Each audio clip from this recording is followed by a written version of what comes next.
agilang matayog ang lipad, ngunit sa kanya'y may nakatingala. Mga buhay ang nakatingkayat, buhay ang handa siyang sakmalin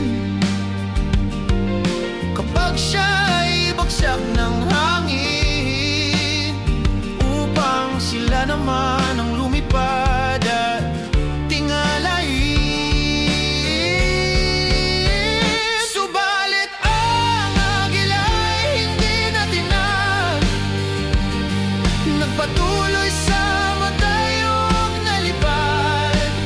Ilang beses man nilang subukang babagsakin ang agilang matayog at matatag.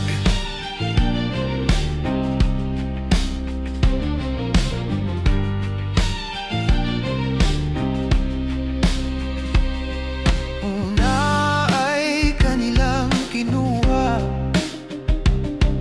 dinala sa banyagang lupa. Ang amang kaniyang sandigan, kaya ang agila ay mas lalong tumatag. Inakalang ito ay matitinag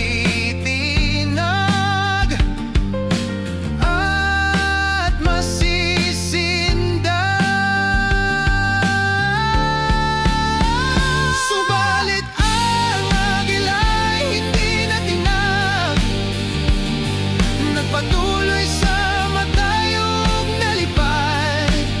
Ilang beses man nilang subukan pabagsakin ang agilang matayog at matatag.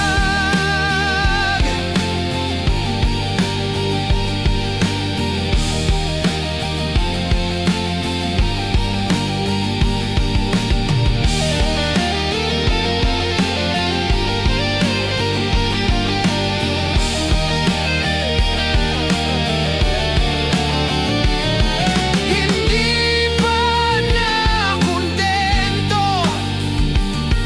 ginawan pa nila ng kwento upang ang agila ay sumuko at titiklop ang kanyang pakpak, upang hindi na ito makalipad.